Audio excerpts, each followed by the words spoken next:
Banh Mi, c'est le podcast qui explore le mélange des cultures occidentales et asiatiques. Je suis Anan, pose-toi avec nous et écoute ce qu'on t'a préparé.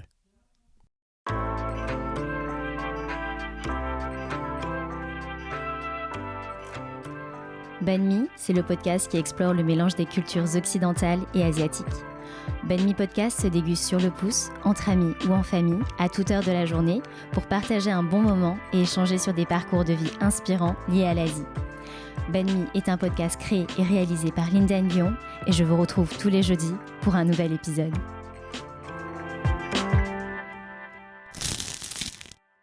Bonjour à tous et bienvenue dans ce nouvel épisode de Banh Mi Podcast. Pour ce nouvel épisode, j'ai le plaisir d'accueillir Anan. Salut Anan, comment tu vas ? Ça va et toi ? Ça va très bien, merci. Alors Anan, tu es actuellement étudiant et tu es aussi rappeur. Alors merci Anan d'avoir répondu à mon invitation. Moi Anan, je ne te connaissais pas et c'est Victoria, une très bonne amie à moi, qui m'a parlé de toi et j'ai commencé à écouter quelques de tes titres. J'ai beaucoup accroché sur les sonorités et sur ton flow. Et j'ai profité de mon séjour à Marseille pour venir t'interviewer. D'ailleurs, merci de m'accueillir chez toi. Sans souci. Tu as sorti Prosecco en janvier 2021, c'est ton dernier titre, c'est ça, ouais. C'est ça. Et tu as sorti aussi récemment Azur, dont le clip est sorti sur Instagram en fin 2020. Ouais, exact. Tu as aussi sorti un EP la même année, en 2020, qui s'appelle Nouvelle Canine. Et le quotidien La Provence publie un article et parle de ton EP. Et voilà ce qu'ils disent. Sur des sons sinueux, on retrouve avec plaisir sa poésie crue et son flow syncopé, qui excelle sur les variations de rythme. Avec ses nouvelles livraisons, parfois chantées, souvent rappées, Anan monte clairement d'un cran. Alors Anan, est-ce que tu peux te présenter pour les gens qui ne te connaissent pas encore ? Alors déjà, merci à toi pour l'invitation. Et bonjour à tous, je m'appelle Anan, je viens de Marseille, je suis un rappeur au flow syncopé selon la Provence. Et il n'y a pas grand chose à dire, je suis encore étudiant et je fais de la musique par passion. Et je suis ici aujourd'hui parce que par ma cousine du coup et ton amie Victoria qui nous a mis en contact et ça me fait très plaisir. Comment t'as commencé le rap, Anan ? J'ai commencé un peu comme tous ceux de ma génération, c'est-à-dire par un besoin je pense d'écrire, d'extérioriser, parce qu'il y avait un peu... ça, c'était encore un peu underground le rap et au collège, lycée ça devenait quand même pas mal populaire. Et du coup, je me suis lancé un peu, j'ai sauté dans le bateau. Et j'ai commencé mes premiers textes. C'était très personnel au début. T'avais quel âge ? J'avais 15 ans, je pense. Ok. J'avais 15 ans et au début, c'était très personnel, très intime. Je voulais rapper ça à personne, quoi. Et puis, petit à petit, ça s'est développé. Est-ce que t'as écrit tes mots juste pour les poser ou tu les as écrits dans un but pour que ce soit du rap en fait ? Non, j'ai écrit pour qu'il soit rappé. Parce Ok. que vraiment, j'étais un gros consommateur de rap. Et ça me fascinait en fait de pouvoir rimer et poser un flow. Et du coup, ça m'a aidé dans l'écriture parce que ça simplifie le processus, je trouve, d'écriture. Ok. Contrairement à ce qu'on pourrait croire. Enfin, après, chacun, c'est individuel, quoi. Mais moi, en tout cas, pour moi, ça a simplifié le fait d'écrire, de devoir rimer, etc. Ok. Et quelles étaient tes influences du coup ? Qu'est-ce qui t'animait ? Quel groupe ou quel rappeur t'influençait ? T'inspirait ? Alors à l'époque, moi j'écoutais beaucoup Giorgio. J'écoutais pas mal Booba et I.Am, je me rappelle. Parce que je m'étais intéressé cash aux anciens en fait. Je me suis dit, parce qu'il y était beaucoup de questions de ça dans les rappeurs nouveaux. Il faisait beaucoup de références au rap des années 90-2000. Ok. Et du coup, je me suis dit, il faut que je me fasse ma culture. Ouais. Et en fait, je suis passé par une série de freestyle qui s'appelait Grunt. Ok. Ou Grunt, je crois que ça se prononce. Et sur YouTube, des freestyles vraiment de 40 minutes où ils invitaient toute la nouvelle vague de rappeurs, beaucoup de Parisiens en général. Et c'est ce qui m'a inspiré le plus, je pense. Ok. Donc c'était toute l'équipe parisienne, il y avait tout ce qui était l'entourage, les rap contenders aussi. Ça m'a beaucoup matrixé, ça. Et voilà, hein, c'est parti de là. Est-ce que toi, tu t'es retrouvé dans des battles aussi en mode rap contenders ou... Ouais, ça m'est arrivé. Ouais. C'est vrai? Comment tu t'es senti à ta première battle? Moi, je kiffais parce que c'était un truc que je kiffais, c'est tailler les gens, rigoler, me moquer d'eux, mais toujours dans le second degré, tu vois. Ok. Et du coup, c'était les moments où j'étais autorisé à le faire, tu vois. Ouais. Du coup, je lâchais tout, quoi. Ok. Et encore là, il y a encore 3-4 mois, je suis battle avec un gars à la pizzeria où je travaille. Et on a prévu ça, quoi. On a dit dans 2 semaines, 2 couplets d'1 minute, on se clash, quoi. Ah ouais, ok. Et non, franchement, c'est un truc que j'ai vraiment beaucoup aimé l'exercice depuis que j'ai commencé le rap. Bon, c'est pas le truc principal que j'aimais, mais ça en fait partie. Ça peut être intimidant quand même. Ouais, franchement, ouais. Après, je l'ai jamais fait en... Faut avoir confiance en soi, quoi. Je l'ai jamais fait en mode compétitif, quoi. Je me suis toujours dit, j'y vais, si je perds, j'en rigole, et voilà, c'est... Tu vois, parce que des trucs où t'as un public qui te juge et tout, non, ça, c'était moi mon délire pour se clasher, c'est se donner un spectacle, quand même. Ouais, d'accord. Ok, intéressant. Et tu as aussi, avec tes potes, créé et formé le collectif qui s'appelle Le Cabanon. Est-ce que tu peux nous en parler? Comment ça s'est formé? Ouais, déjà, le nom est issu du fait qu'on avait un cabanon dans les Calanques de Marseille. Ah, d'accord. Qui nous appartenait pas, mais qui était... Enfin bon, bref, on squattait un cabanon. Et du coup, on a passé nos premières années rap là-bas. Et vu que au début on était des individualités qui rappions un peu dans notre coin, dans nos collèges, dans nos lycées, puis de fil en aiguille c'est un ami qui m'a dit vas-y viens, j'ai un cabanon, on rappe et tout machin, et j'y suis allé. Et en fait ça s'est fait hyper vite parce que on était animés par cette même chose qui, comme je t'ai dit, était un peu moins populaire à l'époque. Et du coup c'était un peu sectaire, quoi. Et on s'est dit putain, on a un cabanon, on peut aller, on peut fumer des pets, on peut boire et on peut rapper pendant toute la nuit sans que personne nous dise rien parce qu'il y a personne autour. Et c'était juste dingue, c'était tout ce dont on avait besoin, quoi. Une salle, une enceinte et de la fumette. Et comment vous êtes connus, du coup Moi c'était des potes du lycée et des potes de potes d'autres lycées et tout. Au final, au début on était 12, je crois. D'accord. Au début, ça c'est avec le temps, ça s'est raccourci à 6, puis à 4, puis à 6 aujourd'hui. Okay. Même le nom a évolué, maintenant ça s'appelle Loki 6. Loki 6. Ouais, on a voulu prendre un truc plus bankable. Ok. Et ça veut dire quoi, Loki 6? Loki, discret. Ok. Et 6 parce qu'on est 6, tout simplement. Ok. Et voilà. Vous avez sorti des albums?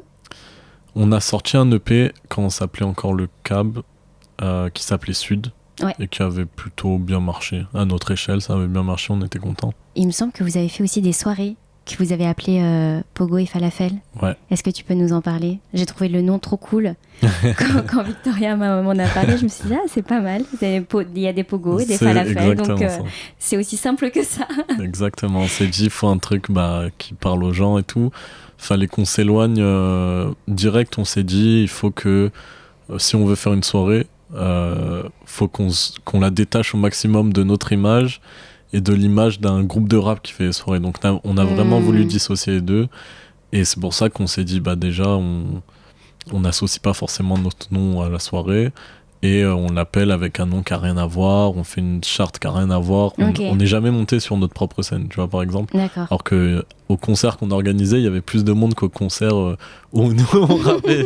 Mais on disait non, il faut qu'on le fasse vraiment pour le public et pour les rappeurs de Marseille, pour les artistes. Ouais, c'était pas de l'autopromotion, quoi. Non, mais ça pourrait le devenir.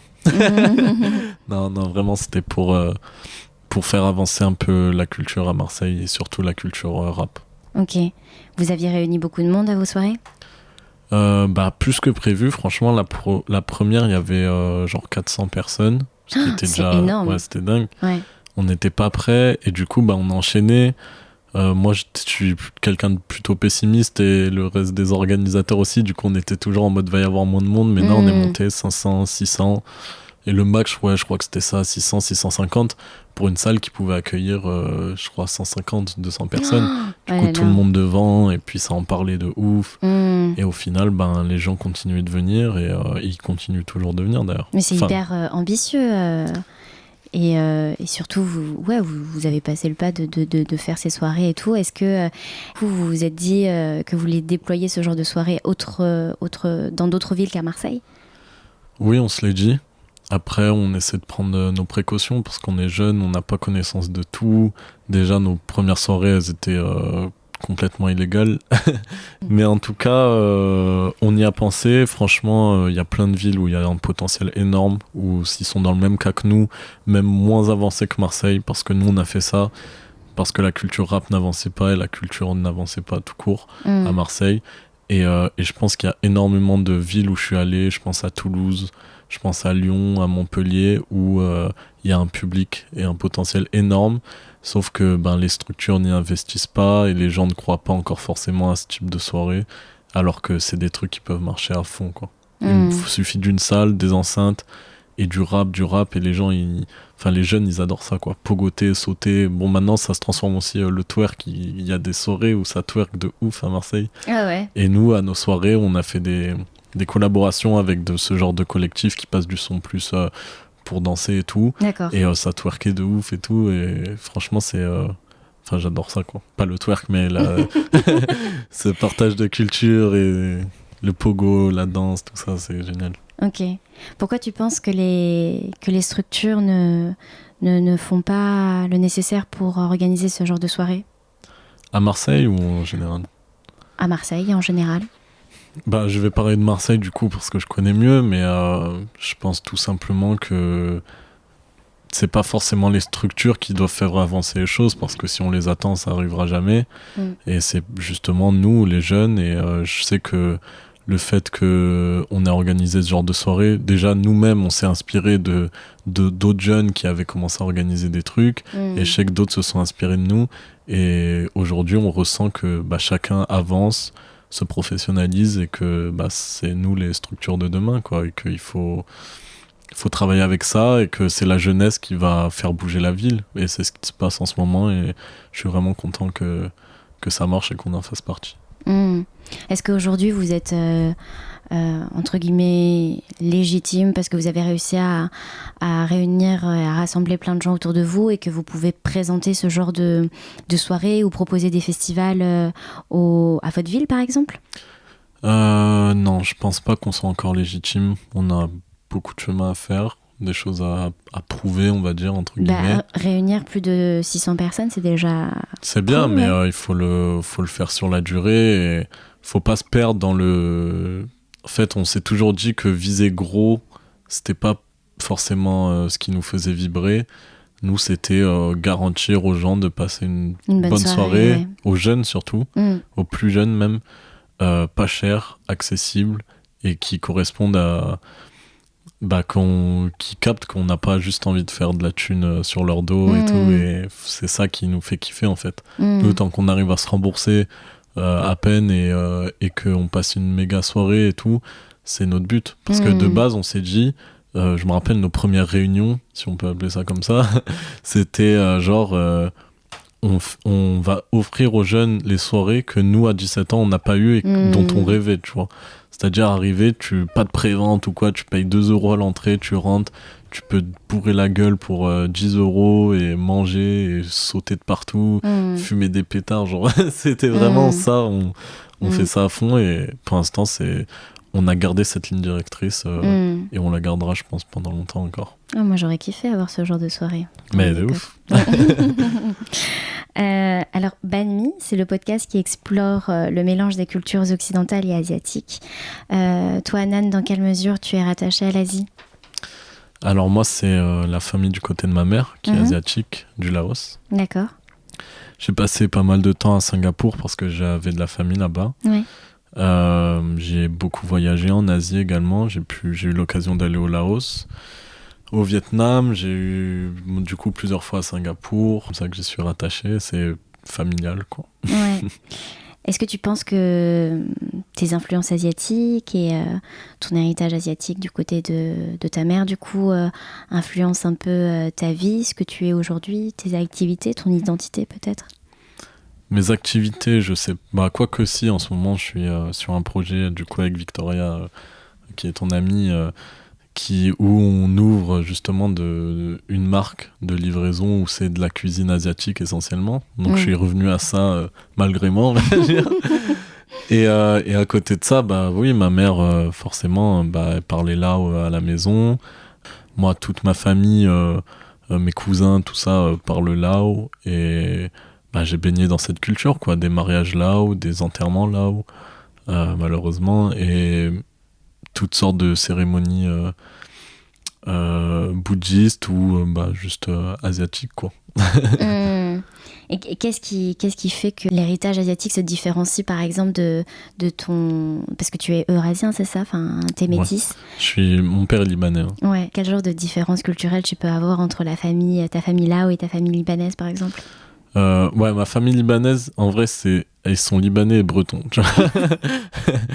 Mais c'est moins sexy, tu vois, du coup, je dis libanais. Alors qu'en vrai, ils puent plus la Bretagne que le Liban.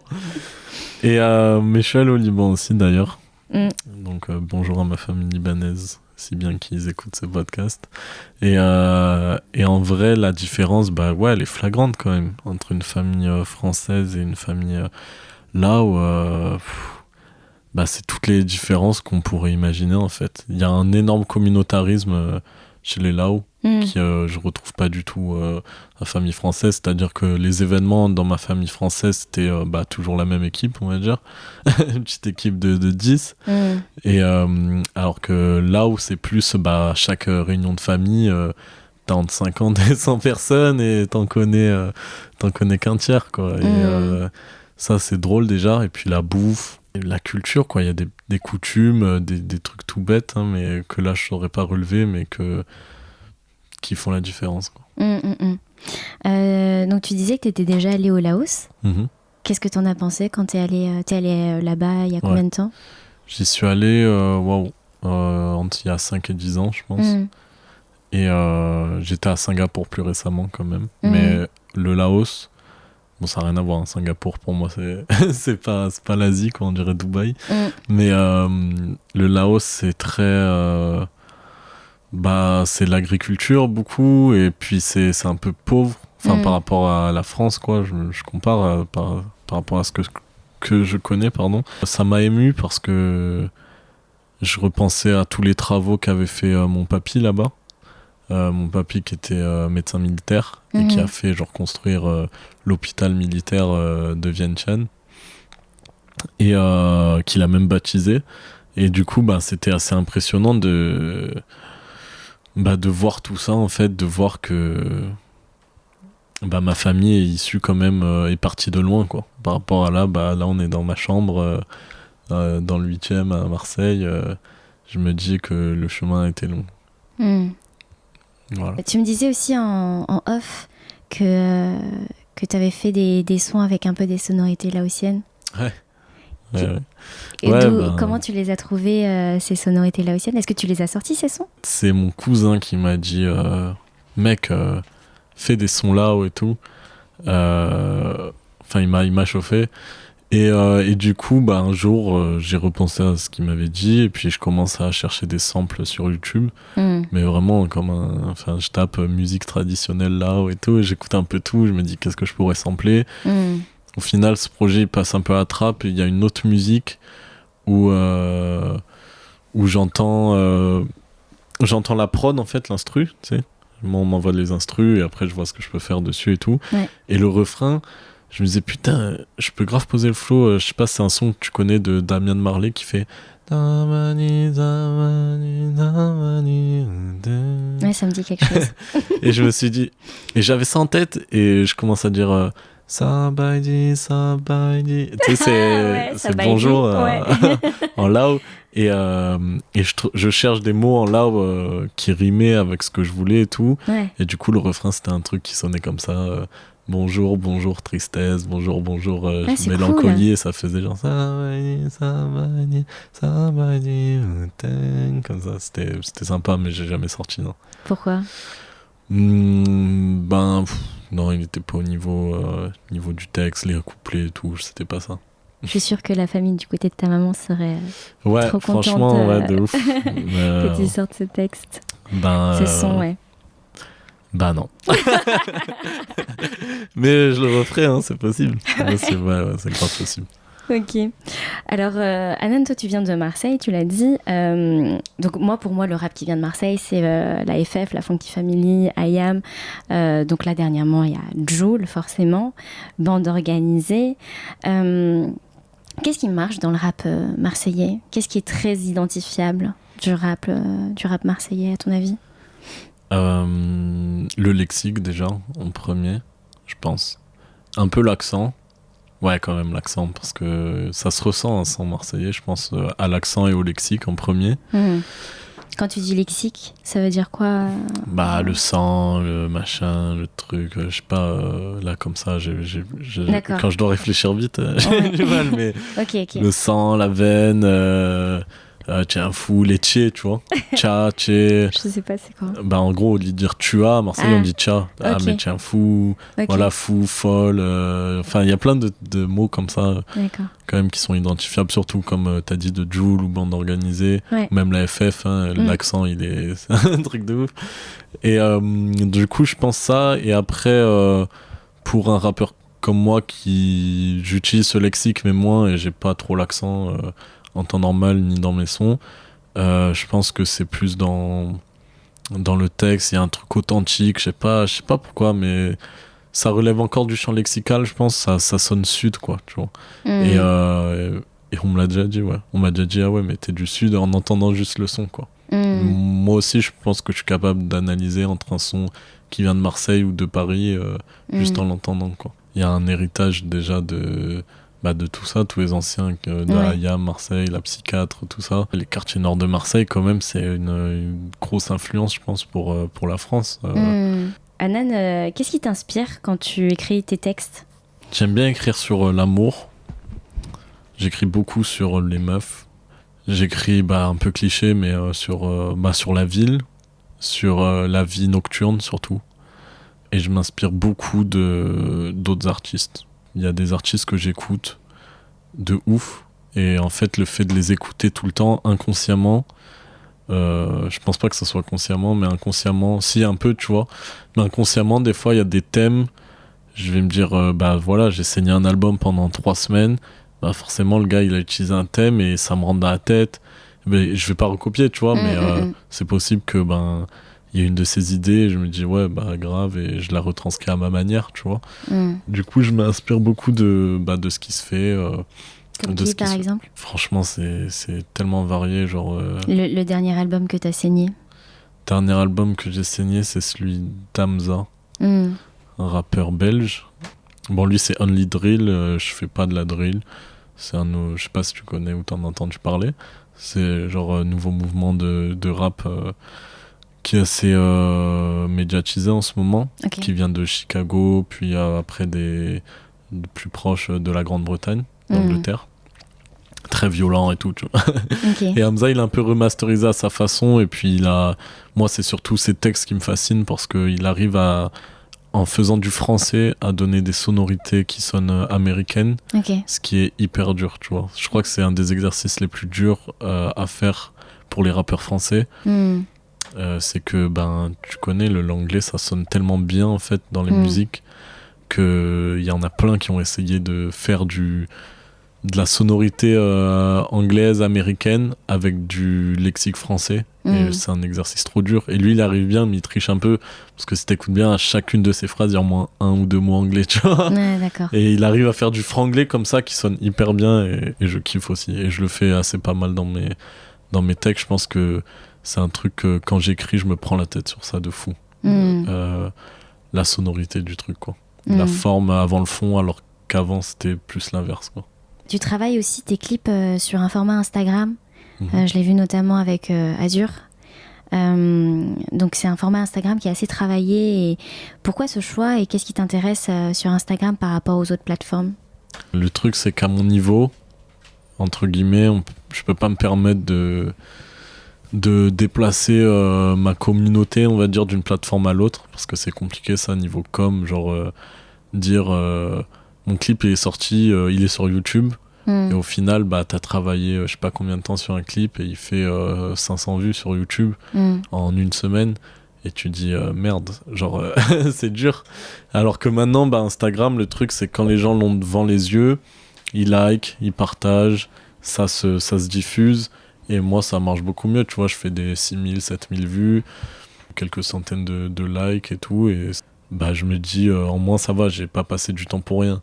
Je fais pas ça pour les likes, mais je me dis, bah, il y a tant de personnes qui l'ont vu, si ça marche pas, c'est pas grave, mais au moins, les gens l'ont vu, quoi, tu vois. Donc, si ça leur plaît, tant mieux, et sinon, tant pis. Mais le truc sur YouTube, il y a vraiment ta communauté et les plus fidèles qui vont aller se déplacer sur YouTube.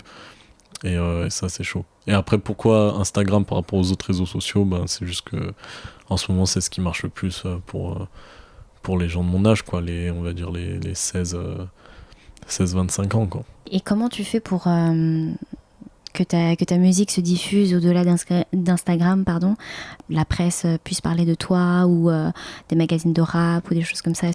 Alors ça m'est paru beaucoup déjà. Ouais. Mais sinon, c'est beaucoup de bouche à oreille. C'est-à-dire que moi, la Provence, on me l'a proposé comme ça. C'est un gars qui me suivait, qui m'a dit ah, ça te dit un article dans la Provence. C'est pas eux qui m'ont contacté, quoi. Mais et les trucs de rap, tout ça, c'est souvent moi qui les contacte. Je leur dis voilà, je vais sortir mon projet, j'ai besoin d'un coup de pouce. Et voilà, c'est des gens qu'avec Pogo Falafel, on a pu aider, on a déjà collaboré. Ils savent que bah, ils me donnent de la force parce que je leur en ai donné ou tout simplement parce que ça leur plaît, et voilà. Après coup, y en a beaucoup qui me contactent une fois que mes projets sont sortis, en fait. Et en vrai, ben, c'est que du bouche à oreille comme ça. C'est diffusé via Instagram et je pense qu'ils voient par Instagram les gens. Est-ce que tu as déjà essayé de cibler d'autres villes pour, tu vois, genre monter à Paris, par exemple, et présenter tes projets à des personnes? Alors, pareil, il y a une boîte de prod parisienne qui m'a contacté pour faire une pub. Ça, même si le projet n'a pas abouti, ça s'est très bien passé avec eux. Du coup, ils m'ont invité dans leur studio à Paris, on a fait un peu de son et tout.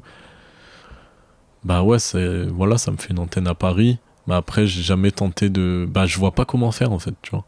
Genre, je me dis, c'est pas un film, tu vois. Si je vais à Paris, je vais pas aller taper bonjour, voilà ma clé USB et tout, écoutez-la, machin. Waouh, la révélation, je pense que ça marche plus comme ça, en fait. Il y a tellement de rappeurs maintenant. Du coup, je vois pas trop comment faire, en fait, tu vois. Et j'ai personne derrière moi et tout. Et ça me frustre un peu. C'est autoproduit Ouais, franchement, tout. Je fais tout moi-même. C'est tout. Ouf, quand même. Non, je dis tout, je suis un mytho. Les prods et tout, les instrus, je travaille avec des gars, ils m'en envoient. Les clips, je vais pas me filmer moi-même, quoi, tu vois. Mais je veux dire, il y a une grosse partie, c'est moi qui fais tout le processus et qui fait les démarches, qui fait les directions artistiques, les réalisations, les machins. J'organise les shootings, la presse, c'est moi qui contacte, c'est moi qui mets en ligne, qui distribue, enfin, je fais tout. Et c'est pas forcément une fierté parce que ça marche pas tant que ça. Mais, enfin, ça va, quoi, ça marchouille, mais genre, je crache pas dessus, quoi. Je cracherai pas sur une petite structure qui pourrait m'aider, pas un gros truc parce que ça me ferait chier, mais une ou deux bonnes personnes, tu vois, qui peuvent t'aiguiller, ça fait toujours du bien, quoi. Bah, si dans nos auditeurs et auditrices qui écoutent et qui aiment le projet d'Anan et sa musique, pourquoi pas, ouais. Et je suis un peu mauvaise langue parce que j'ai une amie à moi qui est maintenant ma manageuse, Camille. Bisous Camille. Et j'ai tous les gars du CAB toujours qui sont avec moi et même si ils vont peut-être pas faire des trucs directs, rien que le fait qu'ils soient là et que je les vois tous les jours et tout, bah ça m'inspire, ça me force à me dépasser. Tu vois, je vais voir qu'ils font un bête de son, je vais dire comment et tout. Moi, je veux faire un bon son comme ça. Et on refait un son, on se tire vers le haut, on est là pour les clips, pour les trucs. Il y a une bonne bonne synergie quoi, entre nous. C'est important d'avoir un bon écosystème pour pouvoir toujours te dépasser et aussi te sentir soutenu. Ouais, grave. Tes parents comprennent ce que tu fais? Ouais, ils comprennent. Après, ce qu'ils en ont quelque chose à faire, je sais pas. Ouais, ma mère, elle kiffe.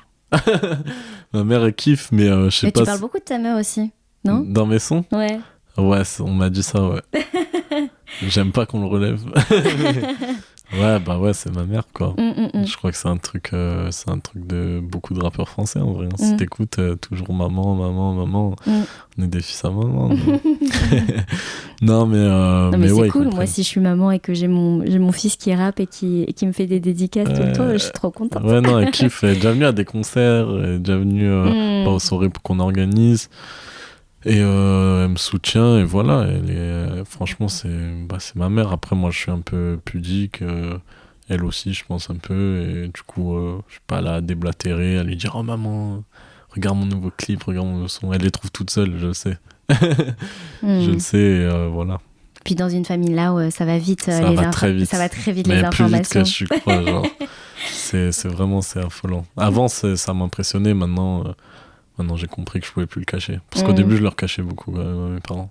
Pourquoi? Je sais pas, j'étais un peu en guerre avec eux. Je les cachais parce que c'était personnel. Et j'étais hyper pudique avec eux. Moi, j'ai mis du temps à savoir parler à mes parents. Genre, j'ai dû attendre mes 20 ans, quoi. Avant de pouvoir tenir une conversation normale avec eux. Je suis un peu un cassos. Et eux aussi. Qu'est-ce qui a délié ta parole avec eux? Pourquoi ça arrive à 20 ans? Une fois que j'ai su que leur montrer que je me débrouillais très bien seul, en fait. Parce que je me suis construit un gros réseau amical. C'est eux qui m'ont le plus apporté, tu vois, mes amis, ceux dont j'ai été le plus proche. J'ai eu des projets personnels, des projets professionnels. Et voilà, je pense qu'ils ont vu que j'étais carré. Une fois qu'il y avait ça et qui me traitaient plus en adulte, on va dire, ben là, j'ai pu... voilà. Merci de partager tout ça avec nous. Ouais. Donc en musique, en vidéo, en mise en scène, ta direction artistique, tout ça, on sent vraiment que t'as cette fibre artistique qui est en toi, qui est très prononcée autant sur ton écriture que sur le son ou l'image. Qu'est-ce qui te plaît le plus dans tout le process de création?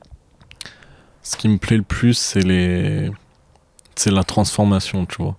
C'est vraiment le passage où j'ai mon texte qui est déjà écrit, j'ai mon instru, machin, je le connais, je l'ai rappé, voilà, on va dire 1 mois dans ma chambre, tu vois, okay. Parce que j'écris d'autres trucs, et puis je rappe toujours mes textes pour, je sais pas, pour assimiler, pour voir si je peux améliorer mes textes et tout quand j'écris. Et c'est la transformation, le moment où je vais au studio, et que je passe de ce stade-là au stade de je ressors, et j'ai le son enregistré, et c'est bon, maintenant il est dans mes écouteurs, et c'est le fait de cette transition-là, je trouve qui est le plus magique, et après, c'est pareil, c'est une fois que j'ai le son dans mes écouteurs, c'est la transition de ce son au clip. Et le moment où on m'envoie le clip terminé, je me dis, putain, c'est bon, deuxième transformation. Et après, je le publie, la publication, tu vois, ça devient un post Instagram, tu vois. Y a les réactions et tout. Et après, ça devient sur la scène, tu vois. Et c'est tous ces petits passages, en fait, ces petites transformations que je kiffe. Vraiment, je trouve le plus kiffant dans le processus, parce que le produit brut évolue, quoi. Et à la fin, avec le recul, tu dis waouh, ça c'était le texte que j'ai écrit. J'ai écrit. Tu te revois, toi, en train de l'écrire dans ta sur chambre. Sur la route, là, sur le retour à pied avec mes vieux écouteurs, au final, c'est un clip qui marche et que je suis sur scène et il y a des gens qui le chantent. Tu dis waouh. C'est très cool. À côté de ta passion pour le rap, pour l'écriture, qu'est-ce que tu fais, Anan? Tu es encore étudiant, c'est ça? Ouais, je suis étudiant en com. Je finis mon master là. Et à côté de ça, la musique. Et je travaille dans une pizzeria aussi, le soir. T'as encore le temps d'écrire? J'ai grave le temps d'écrire parce que toutes ces choses-là, on dirait que ça me prend du temps, mais ça n'en est rien. C'est tout à petite dose en fait. Mais c'est cool de voir que en travaillant à petite dose, les projets avancent tous. Il y a les soirées aussi pour Go Falafel. Il y a un temps pour tout en fait. Et je pense que Ce qui m'a pris le plus de temps, c'est d'apprendre à m'organiser. Maintenant que je suis organisé, je sais que je peux être efficace et malgré toutes ces activités, je peux les gérer sans trop. Je travaille pas 50 heures par semaine, quoi, tu vois. Je travaille beaucoup moins par semaine, si tu veux savoir. Tu es quelqu'un qui, du coup, ose vivre, t'exprimer, partager un peu de tes émotions sur tes sons et aussi avoir toutes tes activités à côté, travailler dans une pizzeria, tu as encore tes études, tu travailles sur un projet avec ta cousine. Quel conseil tu pourrais donner aux gens qui ont envie de le faire aussi, mais qui n'osent pas passer le pas? De travailler dans une pizzeria, tu veux dire? Oui, c'est ça. Non, de faire du rap, d'écrire des textes et d'oser poser ses sons, balancer des trucs et tout ça. Bah déjà, faire du rap, je pense qu'il y en a... S'il y a cette première étape, ils osent pas écrire, on va dire. Si vous osez pas écrire, rien ne vous en empêche. Ça peut rester très intime, très personnel. Tant que vous le cachez bien, c'est bon.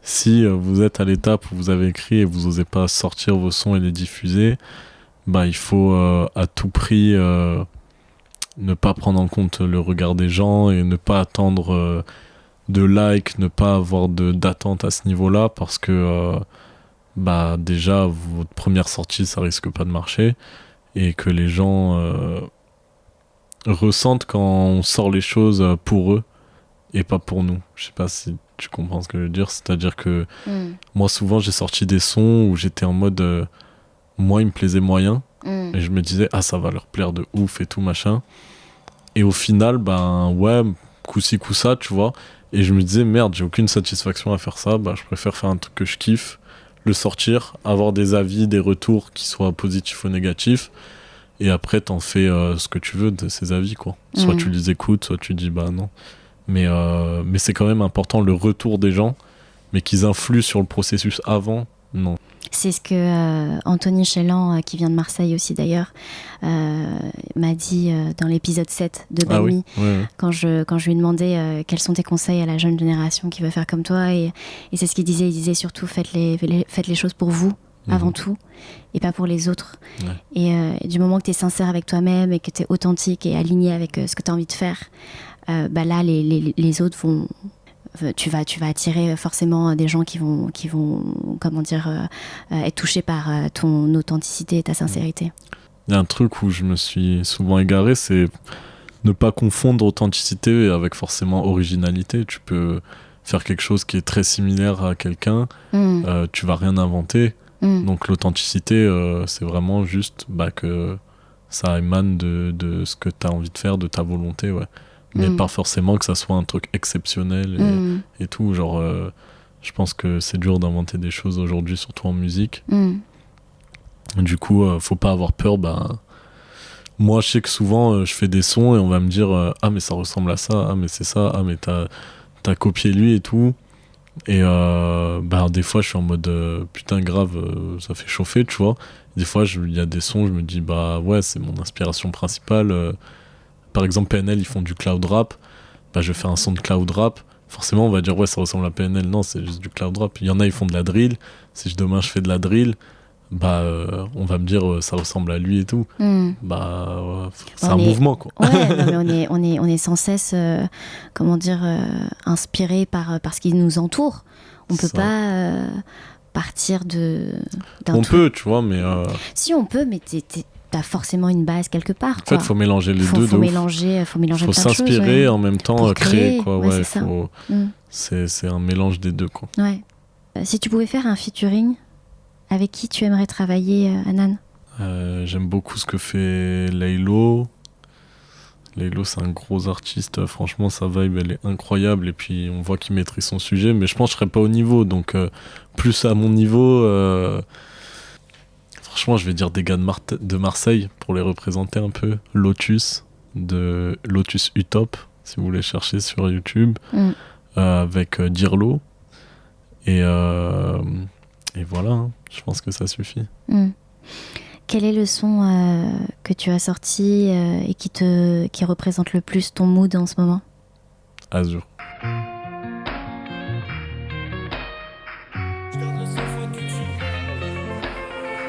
Dans les nuages, pourrais égarer les clés de la city.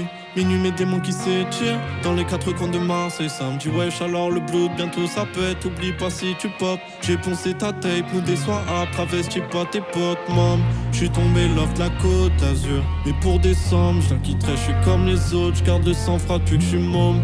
Il se réchauffe que quand le noir s'allume. Regarde les hommes, ils m'ont jeté mauvais sang. Colis piégé dans ces DM, le sang daron dirait une table. Le regard de ces putes m'énerve, mais je sais qu'ils vont sucer plus tard. J'vois nos quatre yeux qui s'éteignent, nos genoux la nuit qui s'étreignent. On a qu'un sur fuck le G7 pour être sûr que c'est illégal. Ce qui te lisait c'est le why, et tu me dis why. Au pied du wall, j'ai dû flinguer tout le wine. Ce qui te lisait c'est le why, et tu me dis why. J'ai trop kiffé Azur. Franchement, quand je suis descendue sur Marseille avec mes potes, je leur ai fait écouter. Je l'ai mis dans la voiture. J'ai dit, mais écoutez, c'est Hanan que je vais interviewer. Il est trop lourd. Ouais, ce son a plu et je pense que je sais pourquoi. Flow, et moi, je l'ai kiffé. C'est le genre de son, ça fait un peu mégalo, mais même moi, je l'ai écouté, quoi, le son. J'étais là en mode, putain, ouais, stylé et tout. Des fois, je l'écoute et je suis en mode... Ah ouais, bien vu ce qu'il dit. Il parle de lui à la troisième personne. Ah ouais, bien vu, gars, et tout, je me valide. Tu sais, je partage. En mode, allez voir et tout, c'est lourd ce qu'il fait, lui. Quels sont tes nouveaux projets, tes projets en cours en termes de musique, Hanan ? Là, j'ai un projet terminé qui est que j'ai essayé justement de faire une vibe très planante, tu vois, très cloudy, et mais plus inspiré d'artistes américains là pour le coup, parce que enfin c'est pas que je me suis inspiré d'eux, mais j'ai écouté en balle, tu vois, de rap américain, et j'ai capté que dans mes sons, même dans mon projet Nouvelle Canine que j'ai sorti dans mon EP, le son qui me plaisait le plus c'était les sons planants. En fait, il y en a deux qui sont un peu planants, et franchement, c'est le domaine dans lequel je pense être le meilleur. Les sons un peu comme ça, tu vois, lancinants et tout. Et c'est lesquels dans Nouvelle Canine ? C'est Flash, donc c'est la deuxième partie. Il y a un son qui s'appelle Bye Bye X Flash, c'est Flash, la deuxième partie. Et il y a What's Your Name aussi. Ok. Donc c'est un peu dans cette vibe-là, mais en mieux, je pense. Ok. Tu vas sortir ça quand, tu sais ? Non, je veux pas dire de bêtises, je sais pas. Okay. J'ai pas assez d'argent en fait. C'est vraiment que ça là. Acheter des pizzas et balancer des pourboires à Hanan. De ouf. Alors banh mi, c'est le nom du podcast, Hanan. Est-ce que tu manges des banh mi ? Je mange des banh mi, ça m'arrive, ouais. Et c'est quoi pour toi le parfait banh mi ? Le parfait banh mi, c'est une viande pas trop sèche déjà. Bien gérée la viande, tu vois. Les crudités frais, par contre, bien frais. Et de la mayo, je sais pas pourquoi, mais vraiment, je pense, bon, après, ça fait partie de la recette, il y a de la mayo dans le banh mi. Oui. Et je pense que c'est le truc à ne pas oublier, quoi. J'adore la mayo, et dans le banh mi, je pense que ça a vraiment sa place. Il y a un effet, ça fait la diff, tu vois. En restant sur le thème de la nourriture, qu'est-ce qui représente le plus pour toi la nourriture de la maison ? Le kraunyao, le régluant. Régluant. Ouais, de ouf. Nature, avec du magie. Ça, c'est pas trop asiatique, c'est une magie. Bah, c'est de la sauce soja, quoi. Tu vois, bah ouais, mais chez tous les Asiates, t'as du magie. Ouais, mais c'est peut-être une entreprise américaine qui baisse tous les Asiates. J'espère que tu vas faire un son sur le magie, un de ces quatre. Il y en a, ils l'ont fait dans des sons. Non. Si. Je suis dans toutes les sauces. Un peu comme le magie. C'est ça, génial. La meuf Juicy, il s'appelle le son. Très très fort. Ouais. Et tu pourrais faire un son sur le banh mi aussi. Ouais, vas-y. On fera ta promo comme ça. Est-ce que tu as une dernière découverte ou influence asiatique, qu'elle soit dans le domaine du cinéma, un livre que tu as lu ou un des derniers voyages que tu as pu faire Ouais, en vrai, moi, c'est les animés, les mangas. Je me bute. Là, en ce moment, Shingeki, c'est l'Attaque des Titans. C'est assez populaire en ce moment. Et je lis ça, là. Bon, vous pouvez pas voir, mais ça s'appelle Hubelblatt. J'ai acheté les mangas, là. Tout. Et franchement, c'est une dinguerie. Quel ingrédient sublimerait ta baguette, Hanan ? Et par baguette, tu peux remplacer le mot par la société, le futur, ce que tu veux. De la bienveillance et du second degré. Et bizarrement, en ce moment, ça va pas trop ensemble, j'ai l'impression.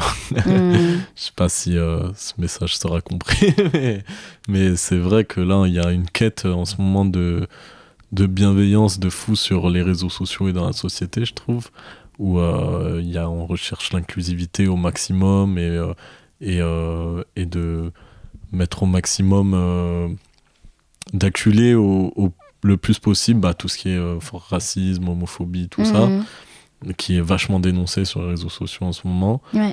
Et en même temps, je trouve que il y a une avec la cancel culture, ça te parle ou pas? Culture de l'annulation, c'est-à-dire tu sais, les gens qui font la justice un peu eux-mêmes sur les réseaux sociaux, et ça étouffe de ouf le second degré et l'humour noir, je comprends. Qui sont des choses que j'adore, tu vois. Ouais. Moi aussi, je suis très friande de ça. Alors que pourtant, je suis vachement pour l'inclusivité et d'éliminer les mots de la société. Ouais, ça s'oppose pas, quoi. C'est ça. Et pourtant, on va vers ça et je sais pas ce que ça va donner. J'en ai peur un peu. Qu'est-ce qu'on peut te souhaiter pour 2021, à toi? 2021, de l'argent, de ouf. C'est mon objectif. Franchement, j'ai tout ce qu'il faut, sans mentir. Juste, on peut me souhaiter de conserver tout ce bonheur que j'ai, tout ce que j'ai actuellement. Anan, il y a quelque chose que je t'ai demandé en off, et c'était si tu voulais faire un freestyle et de poser ce que tu voulais. Est-ce que t'es prêt? Est-ce que t'en as envie? Attends, je peux sortir un texte anti-sèche? Mais oui, bien sûr. Exclusivité ou pas exclusivité? Exclusivité, c'est encore mieux. Ouais. Avec cet énorme public qui... Mais oui, t'entends pas la foule. Ils vont dire pour qui il se prend, lui, exclusivité. Ok, celui-là, il est drôle. Ah, mais j'ai pas d'autotune, ça va être horrible. C'est pas grave, c'est la vie. 1, 2, 3, 4. Elle veut lécher le torse de Laylo, Laylo NOS. C'était FK dans mes messes, sonne comme des SOS. On a pris une douche la nuit, et j'y pense encore, et j'y pense encore, et ça passe encore, baby. Plus de versions que iOS, quand j'y raconte pourquoi je m'évade comme Michael O'Hebs. Des amis m'ont trahi, et j'y pense encore, quand j'y pense encore, j'ai le seum, je suis dans le déni. Y'a des actions qu'on peut pas delete.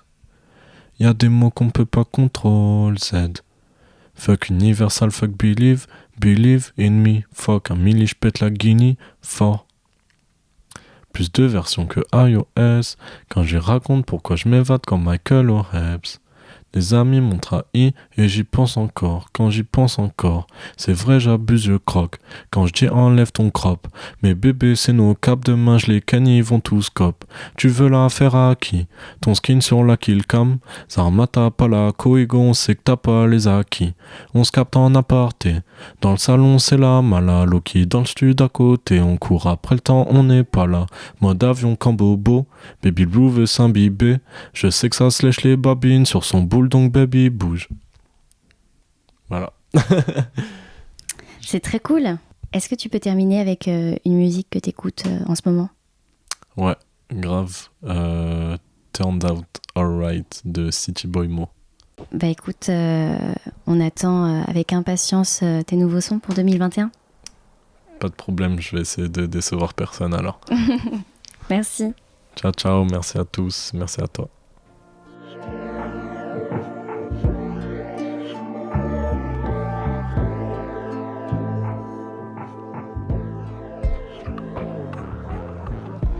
J'espère que vous avez aimé cet épisode. Vous pouvez lui donner de la force en vous abonnant à Banmi Podcast, en le partageant autour de vous et en lui mettant des étoiles sur votre plateforme de podcast préférée. Si vous avez des idées pour les invités, si vous avez des commentaires, vous pouvez m'écrire sur la page Instagram banmi.podcast ou sur ma page perso Linda Nguyen. Merci pour votre écoute, pour le partage, les bonnes ondes et à bientôt pour les prochains épisodes.